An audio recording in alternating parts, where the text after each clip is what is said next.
Sur la côte d'Irlande du Nord, des piliers de pierre surgissent de terre aux formes si parfaites qu'elles semblent impossibles. C'est la chaussée des géants. Des archéologues irlandais ont enfin réussi à ouvrir cette porte de pierre mobile. Ce qui en est sorti a laissé tous les scientifiques présents sans voix résignés ou refusant catégoriquement de s'exprimer publiquement. Un drone a filmé une dalle de basalte de 20 tonnes s'ouvrant d'une paroi rocheuse, que toutes les études géologiques menées depuis 60 ans avaient confirmé comme étant entièrement composée de roches. Elle est restée ouverte pendant 11 secondes, puis elle se referma si parfaitement qu'il ne restait ni fissure, ni joint, ni trace. Plus tôt dans la journée, on nous a rapporté que des touristes et des gardes du National Trust avaient vu le légendaire Finn disparaître dans une ouverture magique creusée dans la paroi rocheuse de la chaussée des géants. Le lendemain matin, lorsque les archéologues ont pointé un radar de sol vers cette portion de falaise, ce qu'ils ont découvert à l'intérieur a stupéfié la chercheuse principale pendant près de 2 minutes. Elle n'a rien noté. Elle n'a rien modifié. Elle est simplement restée plantée devant l'écran, les yeux rivés sur l'écran. C'est ce que le radar a détecté à l'intérieur de cette roche volcanique scellée qui a entraîné la suppression d'un article scientifique officiel. L'équipement de surveillance a été discrètement retiré et ce qui était emprisonné dans cette falaise depuis 60 millions d'années a disparu. L'homme à l'origine de tout celui qui est au cœur de cette histoire n'est pas un scientifique. Il s'agit de Kieran Doyle, un électricien dublinois de 34 ans.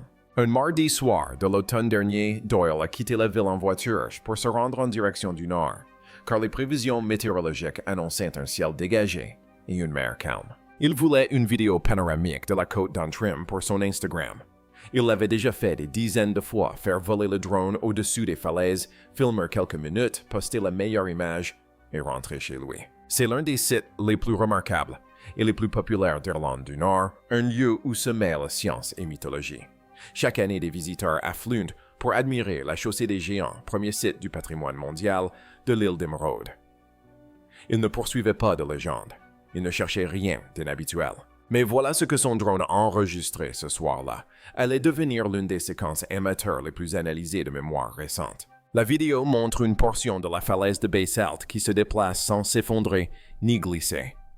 Une dalle de la taille d'une camionnette environ 20 tonnes de roche volcanique se déplace lentement vers l'extérieur, comme une porte sur ses gonds, derrière l'obscurité totale.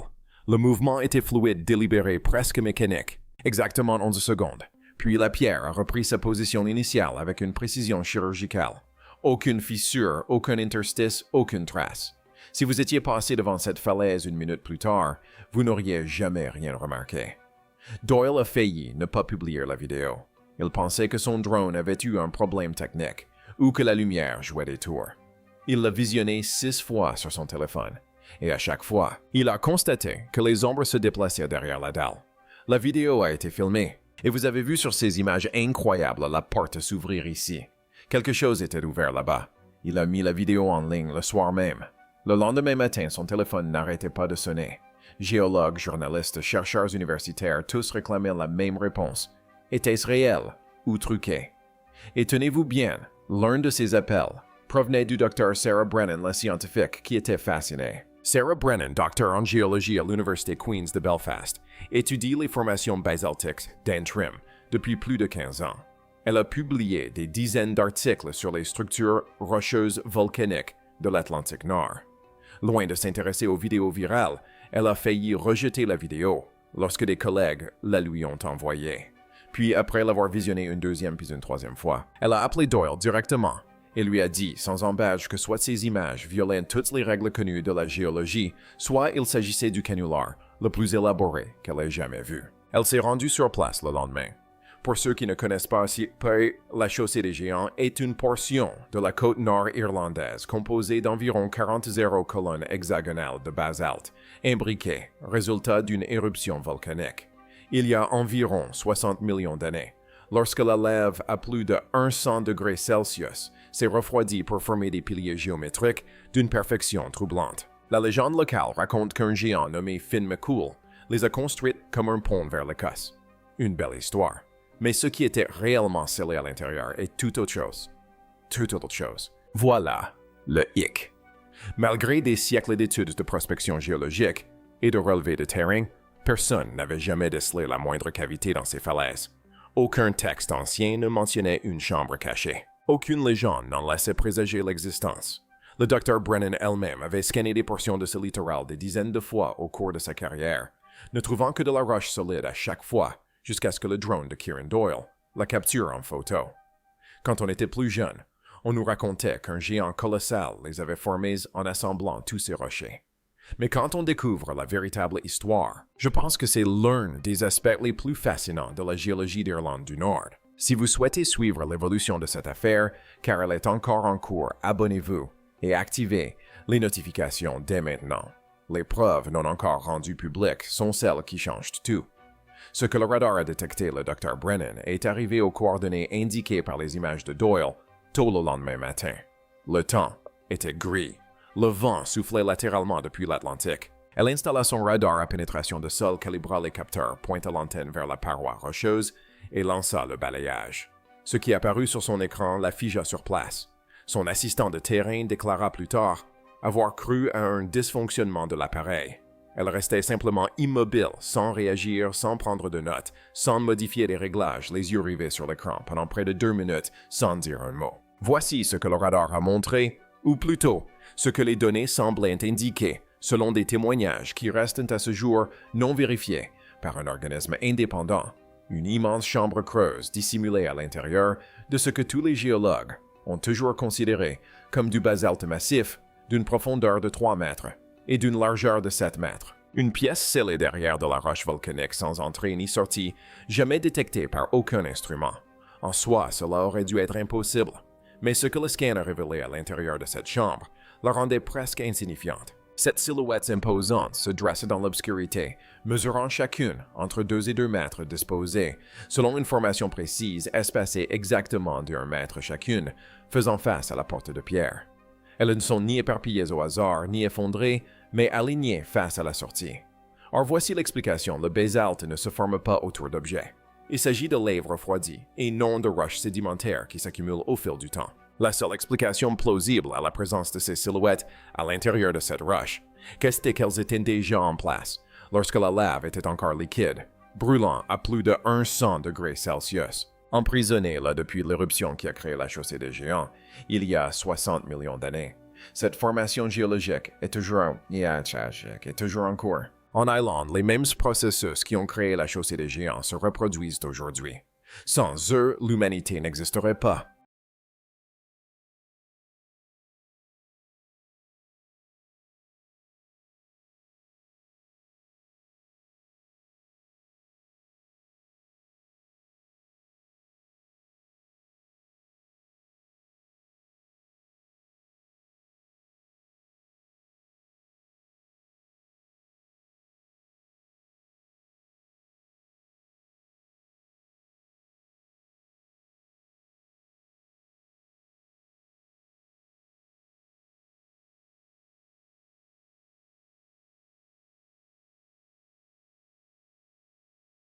Pendant encore 59 millions d'années, quels que soient ces 7 éléments, ils étaient alignés bien avant que quiconque ressemblant à un être humain ne foule cette planète. Le lendemain matin, un géophysicien du nom de Dr. Ian Gallagher arriva de Belfast avec un équipement de numérisation plus performant.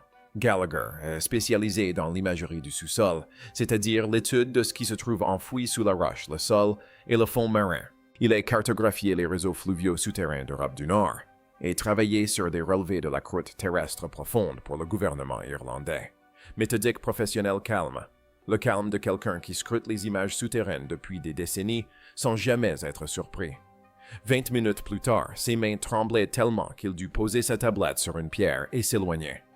Il fit quelques pas en rond pendant 1 minute, se frottant la nuque, avant de revenir et de regarder à nouveau l'écran. Mais voici ce à quoi personne ne s'attendait. Le scan à haute résolution révéla que les 7 formes n'étaient pas de la pierre massive. C'étaient des coquilles creuses de fines enveloppes extérieures vides, comme des cocons des capsules. On aurait dit que quelque chose avait jadis vécu à l'intérieur de chacune d'elles, ou peut-être y vivait-il encore. La matière des coquilles était indéterminée. Quelle qu'en soit la composition, elle n'aurait pas dû survivre au contact de la lave en fusion. Rien d'organique ne résiste à de telles températures. Rien de synthétique non plus, pas pendant une telle durée. pas sous une telle pression. Et pourtant, ils étaient là intacts et structurellement solides, scellés dans une roche, qui avait été du feu liquide lorsque les dinosaures s'éteignaient encore. La dissimulation.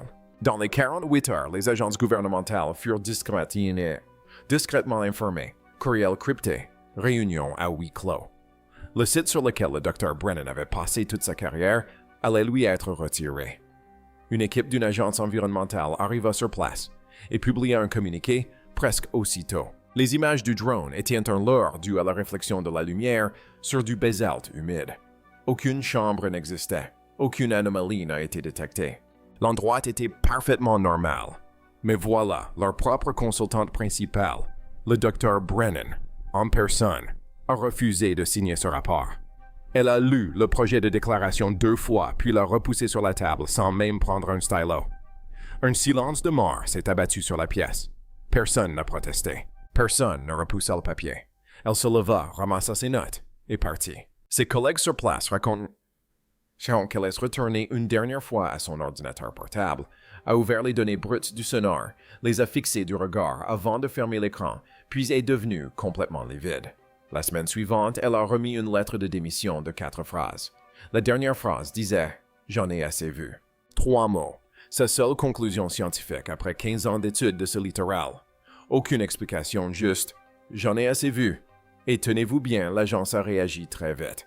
De lourdes barrières en acier et des panneaux d'avertissement jaune vif ont été installés tout autour de la falaise. Raison officielle, érosion côtière, risque de chutes de pierre, simple, ennuyeux. Mais tous ceux qui avaient vu ces images savaient exactement pourquoi cette portion de falaise était soudainement interdite d'accès. Ce qui s'est passé ensuite l'a confirmé. Avant que l'équipe ne reçoive officiellement l'ordre de quitter les lieux, le Dr. Brennan est retourné sur place une dernière fois. 4 jours après le premier examen, elle a effectué un examen comparatif afin de confirmer les données et de documenter toute anomalie. Elle s'attendait à ce que tout soit identique. Elle l'espérait. Elle voulait croire que le premier examen n'était qu'une erreur, un détail qui disparaîtrait lors d'un second examen. Lorsque la nouvelle image s'afficha sur son écran, elle s'agrippa au bord de la mallette pour se stabiliser. L'une des silhouettes avait disparu. Il n'en restait plus que 6. La porte de pierre n'avait pas ouvert pas une seule fois. Le lendemain de son premier enregistrement, Kieran Doyle avait installé une caméra à déclenchement automatique pointée directement vers la paroi rocheuse. Elle a fonctionné 24 heures sur 24 pendant les 4 jours. Aucun mouvement à l'extérieur. Pas un tremblement, pas une vibration. La porte est restée scellée tout le temps. Pourtant, à l'intérieur de cette chambre verrouillée, ce que les chercheurs sur place ont décrit comme une silhouette de plus de 2 mètres de haut avait tout simplement disparu. Aucune poussière, aucun débris, aucune fissure, aucun tunnel, aucune trace. Comme si elle avait traversé la roche et disparu. Et tenez-vous bien, les 6 autres n'ont pas réagi. Ils ne se sont pas dispersés. Ils n'ont pas changé de position, ni quitté l'endroit où se tenait la 7e. Ils sont restés là dans l'obscurité face à la porte, comme si le départ de la 7e était prévisible, comme si elle était simplement la première à partir. Ils sont chauds, et leur cœur bat. Le Dr. Niamh Callahan, spécialiste en imagerie thermique à l'University College Dublin, a été chargée de rechercher des sources de chaleur volcanique ou de l'eau souterraine. Elle avait déjà réalisé ce type d'études des dizaines de fois sur des sites géothermiques en Islande et aux Açores. Elle s'attendait à trouver une source chaude, une poche de magma, voire un conduit d'eau souterrain. Quelque chose d'ennuyeux, quelque chose d'explicable. C'était un matin glacial de mars. La température de l'air était de 4 degrés Celsius. La paroi rocheuse de la falaise était tout aussi froide, des conditions typiques de la côte irlandaise. Puis elle pointa sa caméra thermique vers l'emplacement de la chambre.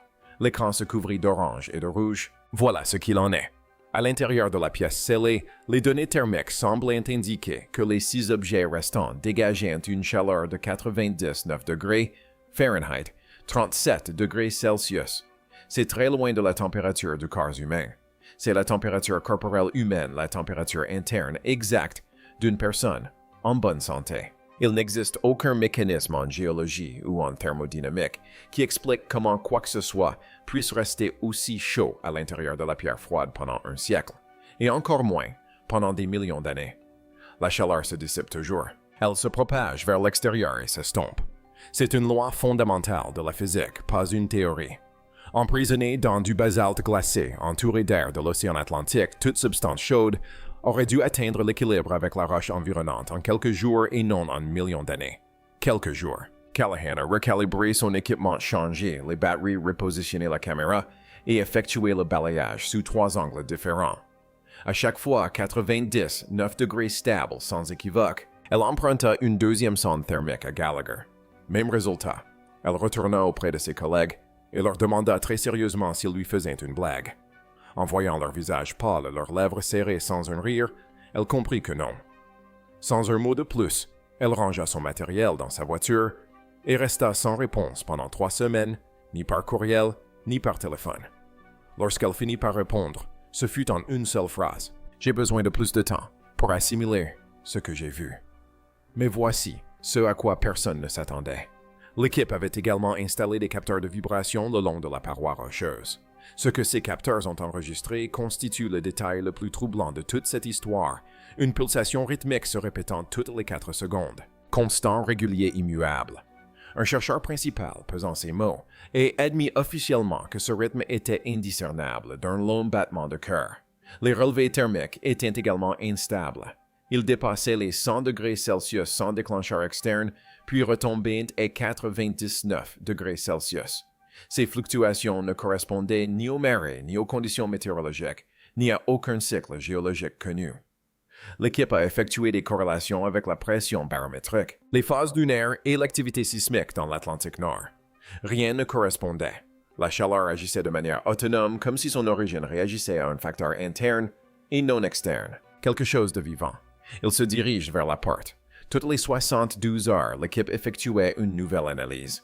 À chaque fois, la situation empirait. Les 6 silhouettes restantes changeaient de position. Pas de façon spectaculaire, quelques centimètres à la fois, à peine perceptible d'un examen à l'autre, mais de façon constante et directionnelle. Toujours dans la même direction.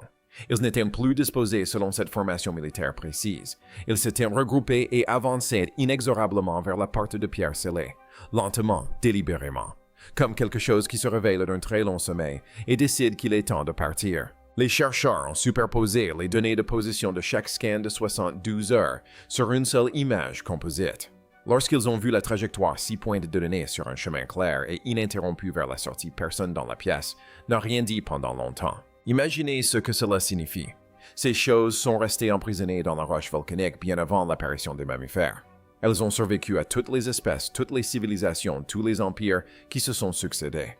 Pendant des dizaines de millions d'années, elles sont restées immobiles, patients, immobiles attendant. Et maintenant, à l'instant même de notre vivant, ils se dirigent vers la porte. Et tenez-vous bien, plus d'1 million de touristes visitent la chaussée des géants chaque année. Des familles parcourent ces pierres noires avec leurs enfants, prennent des selfies, écoutent les guides parlant de Finn McCool, ignorant tout de ce qui se passe à seulement 12 mètres derrière le rocher. 6 entités irradiant leur chaleur corporelle dans la pierre froide et se rapprochent lentement d'une porte déjà ouverte une fois. La tentative de révélation publique. Malgré sa démission, le Dr. Brennan a tenté de révéler l'affaire au grand public. Elle a passé des mois à compiler les données thermiques, les rythmes cardiaques, les déplacements et l'analyse de la composition des coquilles. Elle a rédigé un article scientifique, l'a fait relire par 2 collègues de confiance qui ont confirmé la validité de sa méthodologie et l'a soumis au comité d'examen géologique irlandais. Le comité l'a rejeté. Matériel défectueux, méthodologie erronée, preuves insuffisantes. Affaire classée. Mais voilà le hic. Un collègue de ce comité l'a contacté en privé par la suite, hors antenne, avec un téléphone jetable. Il lui a expliqué que la véritable raison n'avait rien à voir avec ses recherches scientifiques. Si le public apprenait que des signatures thermiques biologiques et des pulsations rythmiques avaient été détectées dans du basalte ancien, cela ébranlerait les fondements mêmes de notre compréhension de l'histoire de la vie sur Terre. Tous les manuels scolaires seraient réécrits, toutes les chronologies seraient bouleversées, et toutes les hypothèses concernant l'apparition de l'intelligence sur cette planète seraient remises en question. En avril, tout le matériel de surveillance a été discrètement retiré du site. On a dit clairement aux chercheurs « Silence radio, ou votre carrière est finie. Aucune publication, aucune interview, aucun média social, rien. » Mais ils n'ont pas pu tout détruire. Les preuves qui ont survécu. Kieran Doyle conserve encore les images originales de son drone sur 3 disques durs distincts et différents endroits de Dublin. Il les vérifie chaque semaine pour s'assurer que les fichiers n'ont pas été corrompus ou effacés à distance. Il a confié à un ami proche qu'il dort différemment maintenant, plus léger, plus alerte. Comme si quelque chose avait basculé la nuit où il a vu cette pierre bouger et que rien n'était revenu à la normale. Les chercheurs qui ont travaillé sur le site Brennan Gallagher Callahan et au moins 2 autres ont conservé des copies personnelles de tout données sonores, enregistrements thermiques, enregistrements de vibrations, relevés de position photo, horodatés de chaque relevé d'appareil. Le tout sur des disques cryptés inaccessibles à toute agence sans mandat. Le dernier relevé avant le retrait du matériel montrait les 6 silhouettes toujours en mouvement, toujours palpitantes, toujours chaudes. Celle la plus proche de la porte se trouvait à quelques mètres seulement de l'entrée en pierre. Son rythme cardiaque était nettement plus fort que la semaine précédente. Il s'intensifiait, s'accélérait comme si elle pressentait la sortie. Mais la question qui empêche chacun de ces chercheurs de dormir la nuit ne concerne pas les 6 personnes encore à l'intérieur. Il s'agit de celui qui est déjà parti. Lors de leur première exploration de la chambre, ils ont dénombré 7 silhouettes. Il n'en reste plus que 6. L'une d'elles a disparu.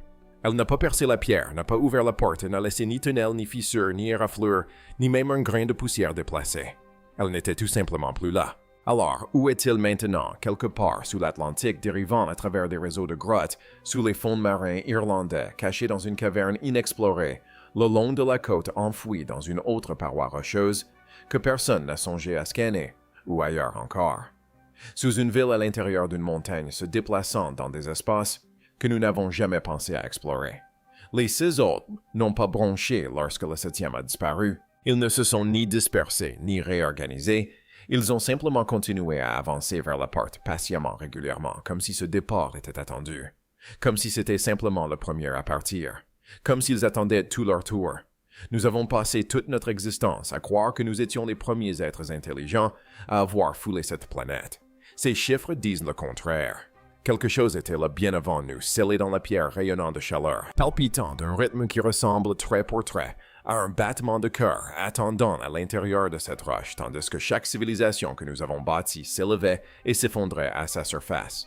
Docteur, Brennan a récemment confié quelque chose hors micro à l'une des rares personnes en qui elle a encore confiance. Nous traitons l'histoire ancienne comme une chose morte qu'on déterre et qu'on met sous vitrine. Et si elle n'était pas morte? Et si elle dormait simplement? Et si elle était enfin en train de se réveiller? En ce moment, même 6 silhouettes se dressent face à une porte de pierre creusée dans les falaises de la chaussée des Géants. Leur rythme cardiaque s'accélère. Leur signature thermique augmente. Ils sont à 2 doigts de la sortie. Et le 7e est déjà dehors se déplaçant dans un monde qui ignore son existence.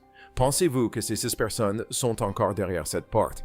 Ou y en a-t-il déjà eu d'autres qui se sont échappés? Dites-moi ce que vous en pensez dans les commentaires.